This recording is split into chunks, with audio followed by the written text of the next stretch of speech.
in Zanesville, Coshocton, Marietta, small cities, Belpre, larger communities like Parma Heights, North Olmsted.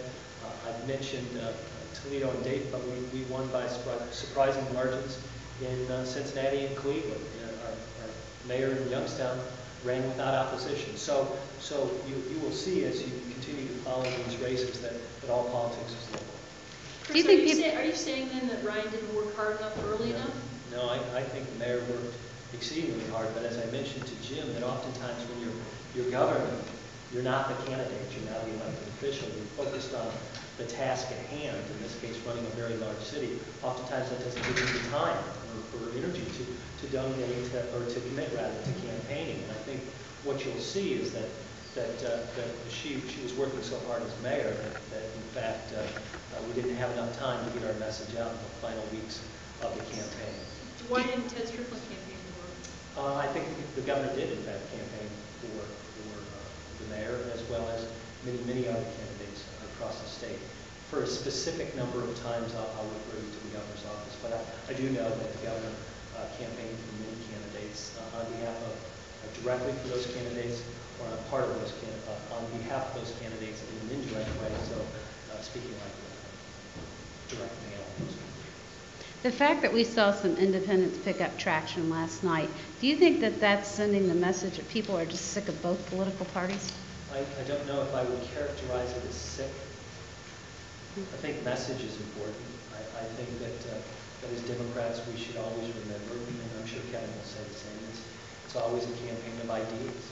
And if Democrats offer up better ideas, and Democrats work hard to express those ideas in an articulate way, and then once elected, then pass those ideas into law, they'll be elected and re-elected. And in the case of many of our races that I've already recounted, and certainly would offer others, you've seen some success. You know, in many of these examples are, some would characterize as anecdotal, but the Lakota School Board in Southwest Ohio, Lakota Schools was one of the school districts in Ohio that refused to show President Obama's message months back. Do you remember that big deal that happened?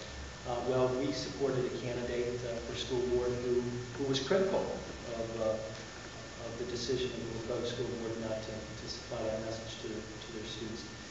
This African-American candidate won in Lakota, and we're very pleased that the party provided direct assistance to this individual.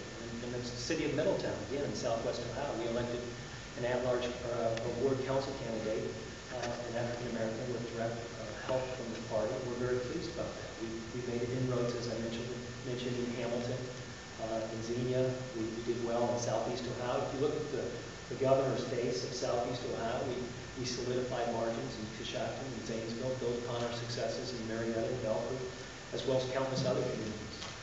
So there are successes that we can point to, but as I mentioned as we began, those results, while I'll point to the successes, my friend Kevin will point to some of the weaknesses.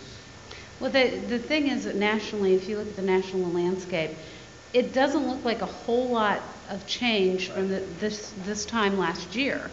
And do you think that there's a certain amount of fatigue with parties? I guess that's what I'm asking. I think there's a fatigue with campaigning, and the energy and the enthusiasm of the Obama cycle, and then you immediately go into another cycle.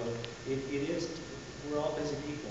Getting more volunteers to turn out more hours and spend more time, spend more dollars. That sometimes is a difficult thing to do. That's why we have to be engaged consistently.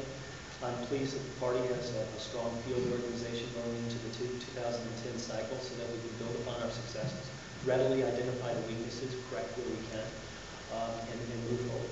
With that idea of fatigue of campaigning, well, if you're going to be campaigning longer, aren't you going to need more volunteers, more money? How are you going to do all that? Continue to work hard, and that's why I pointed out the fact that we have today on the ground across the state more than a dozen full-time employees dedicated just to field, and region by region, oftentimes county by county basis, who work very hard to motivate the base, to talk about issues that matter, to bring people out, do the kinds of things that we need to do during the 2010 cycle, replicate what we did in 2016 and 2008.